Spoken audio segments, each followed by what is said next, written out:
Hello everyone, I'm David Lee from Physical Therapy and Balance Center, Germantown. I hope you're doing well. I'm making this video about workstation ergonomics and posture.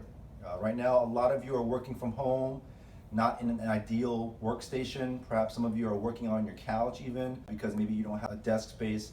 But right now, there's a lot of folks working at home who may be not having the ideal working situation. So there's been a great ton of content out there talking about the ergonomics. And that's good stuff. And I want to talk to you a little bit about posture and add my 2 cents to it. So my go-to researcher and influencer is a gentleman named Greg Lehman. And he has a great term that I agree with. And he coins it that we are movement optimists. And what that means is that we believe the human body is very robust and adaptable. We can do a lot of different things. I'm a movement optimist just like Greg Lehman is. And I love that term because I want to teach you a little bit about posture with that in mind.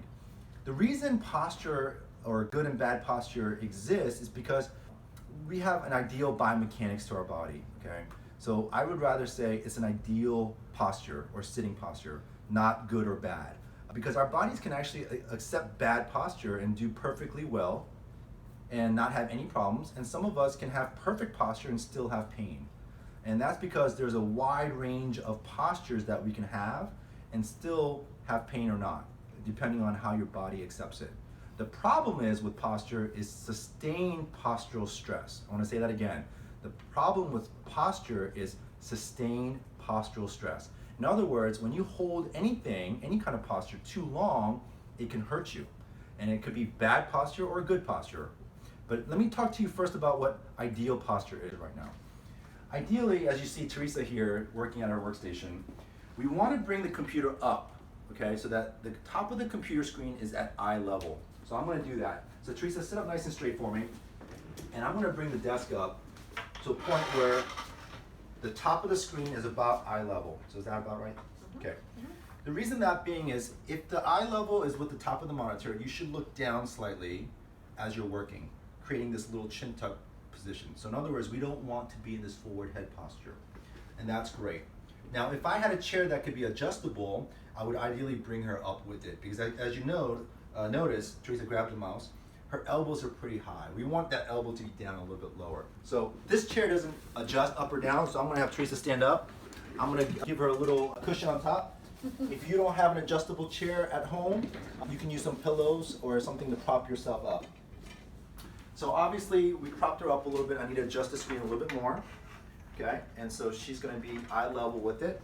And ideally with the elbow, you want it down by your side. You don't want it to be out forward this way. So if the mouse is way ahead of you, try to bring that back. So that might mean you may have to come closer to your desk. Okay, so that's ideal.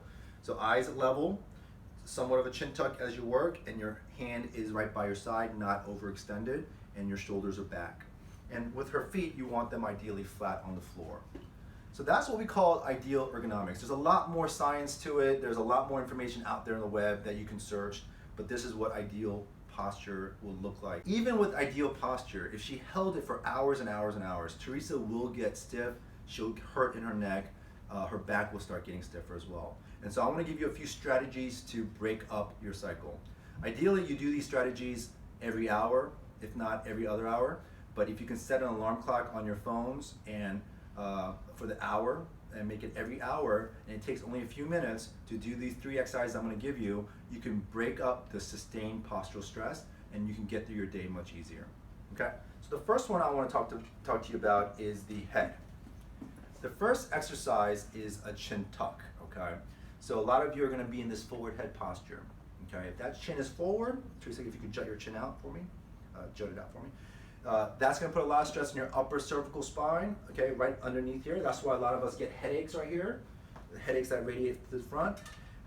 Teresa, I want you to take your right hand and just push your chin back and give her, straight back. So what Teresa's doing is she's giving herself a chin tuck by just pushing her head back, straight back. And so we want to try to get the ears to align with shoulders, okay? She's going to hold that for about 3 seconds. 1, 2, 3, let that go, okay, and then go again. And we want to do about 8 to 10 of these. Let's say 10 is ideal, and that'll be a few, probably about a minute's worth of exercise, right? 3 seconds, let's say 10 reps. Good. So that's a chin tuck. The second one is our shoulder, okay? When we have a sustained postural stress of our shoulders being forward, because naturally gravity holds us forward, we're gonna get tight through the pectoralis or the chest muscle, and a lot of strain on our upper trap. So I wanna show you something called a W, okay? So Teresa, if I could, I'm gonna have you bring your hands out like this, and I want you to just pull your shoulder blades back and pinch them in the back. Good. So I call these a W because you can see a W in our arms, the letter W, and then come out of that. Good, that's one. Give me another one. Come back, hold it for 3. 1, 2, 3, and relax, okay? So you can do 10 of these as well, okay? So that's a W, okay? So this last exercise I want you to do for your low back. So for this one, I'm gonna have Teresa scoot forward in the chair, okay? And then feet are flat on the floor, and I want you to bring them apart just a little bit more. Good. And then I want you to just reach down and try to touch the floor. Good, and get a nice stretch. And she's gonna bring her head down, reaching for the floor and getting a nice stretch through all these muscles through her back, okay? From her neck all the way down, getting a nice long stretch on them, okay? And then you're gonna hold that for about 3 seconds, come on back up, and then repeat that 10 times. And this is also fantastic because her hips are getting stretched as well. She's letting herself bend through the hips as well. So this is a good one for that, okay? So we wanna address the neck and head with the chin tuck. We want to address the shoulder girdle or the shoulders with the W, and we want to address the low back with a forward lean stretch, okay? About 3 seconds for each of these. Repeat that 10 times, and try to do that every hour if you can. Set your alarm, and it'll give you a nice little break away from your station and getting these out. And will help you break up the sustained postural stress that we talked about.